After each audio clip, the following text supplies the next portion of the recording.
ये लंगर इधर लगा रहे हैं। गरीब बंदों को, जो भी रिक्शे वाले हैं, लोड़मंद है, उनको लंगर खिलाया जाता है। रोज़ 1 बजे आ जाते हैं, शाम तक जितने बजे तक ये लंगर चलता है और खाते हैं। हज़ारों लोग लंगर जो है ना खा कर जाते हैं। ये लंगर क्यों बांट रहे, लॉकडाउन के कारण? ये लॉकडाउन के कारण मान लिया, जब गरीबों को नहीं कुछ मिलता तो ये इसीलिए लंगर लेकर आते हैं। हुशियारपुर से बहुत बड़ा उजाला इन्होंने किया जी।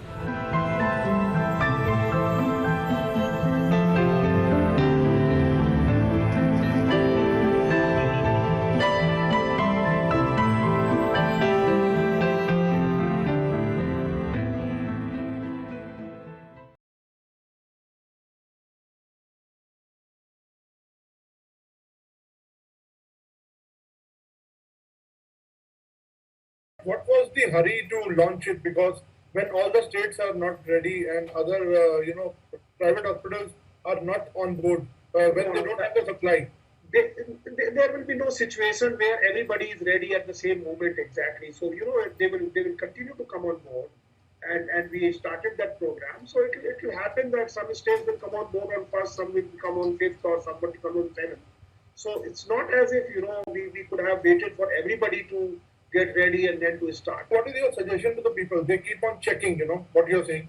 No, my suggestion to the people is that we will continue to announce as and when the states come on board, and that will be a better thing rather than keep on, trying out the application, because application will, we will provide the information in public, we will tweet, we will also put it on the platform, and just in order to ensure that you don't have to log in to look at the vacancies, we are creating a separate facility on our portal as also on Arogya Setu, and third parties will also be able to develop the facility because we have an open API policy.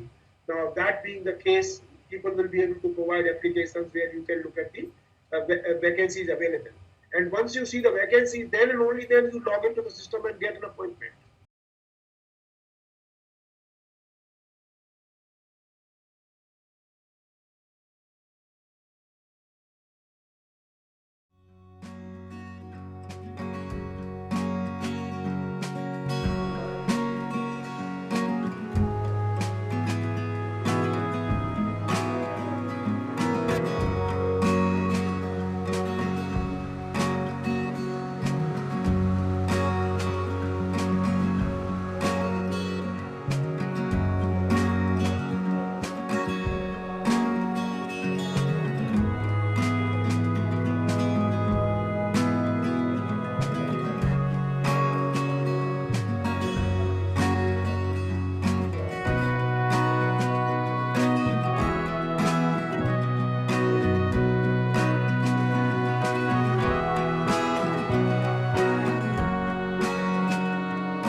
ये जो problem चल रही है, इसको पहले तो हमने कोशिश ये की थी कि जो ऑक्सीजन सिलेंडर हैं वो प्रोवाइड हो जाए फैमिलीज़ को, बट उसकी रिफिलिंग की बहुत ज़्यादा इश्यूज़ आ रहे थे, बहुत ज़्यादा प्रॉब्लम आ रही थी, बहुत ज़्यादा क्राइसिस चल रहे थे।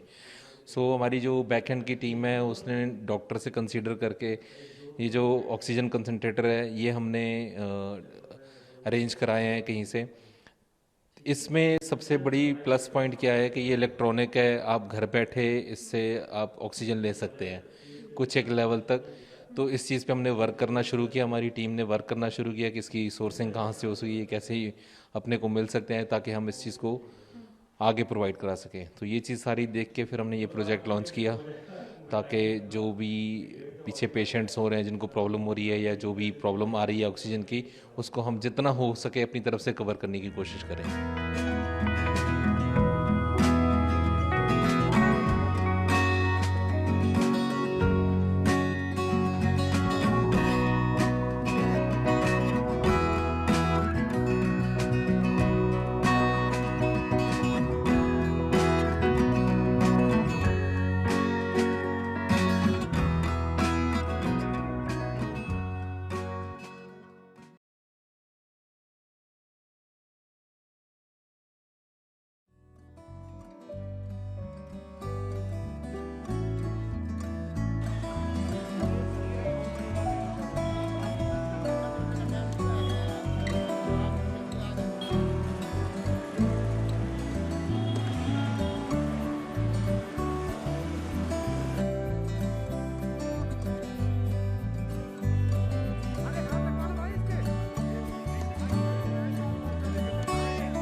कल भी हम लोगों ने लंगर तब लगाया जब देखा कि त्राहि मचा हुआ है और पूरे जगह में और कानपुर में ख़ास तौर से बहुत ज़्यादा।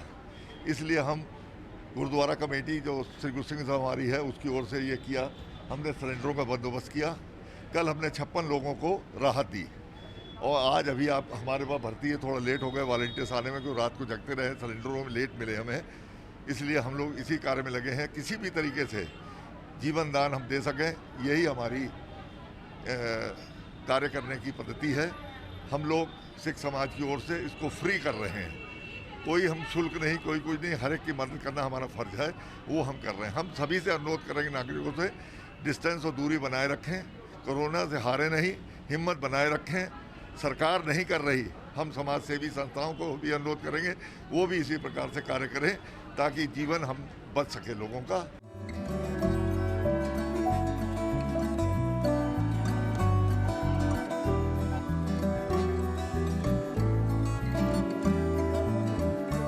कानपुर में कहीं पर भी कोई भी अस्पताल एक तो एडमिट नहीं कर रहा है, कोई बेड नहीं ले रहा है। काशीराम अस्पताल हो गया, ट्रामा सेंटर जो रामा देवी में है, उसने भी नहीं लिया।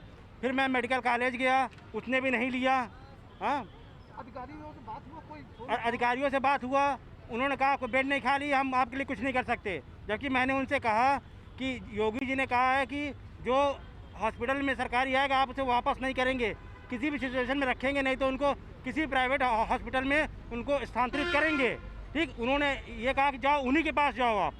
हाँ, प्रशासनिक कार्य में और ज़मीनी हकीकत में अंतर होता है। उन्होंने ये कहा कि हम लोग को भगा दिया, तो हम लोग कुछ नहीं, कोई ट्रीटमेंट नहीं, कोई कुछ नहीं, कोई सुनवाई नहीं। आखिरकार ऑक्सीजन कहाँ मिली आपको? ऑक्सीजन हमको गुरुद्वारा कमेटी की तरफ से ऑक्सीजन हमको प्राप्त हुई है।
जो 105 साल के वृद्ध आदमी थे, उनका नाम धेनु चौहान है और उनकी मिसेस वो 95 साल की थी और उनका नाम था मोटाबाई चौहान। ये दोनों हमारे खटगांव तांडे से यहाँ पे आ गए, उनके बच्चे ने यहाँ उनको लेके आए दोनों को।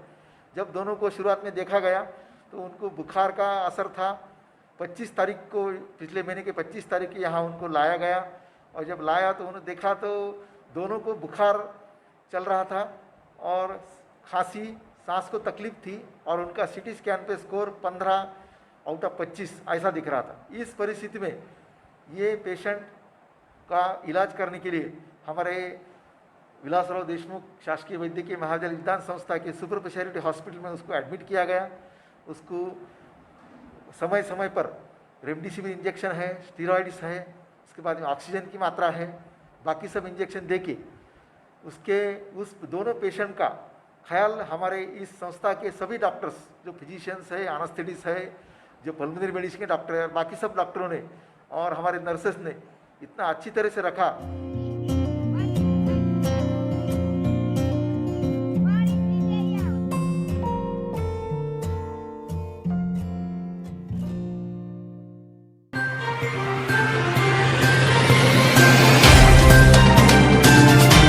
Subscribe now and press the bell icon.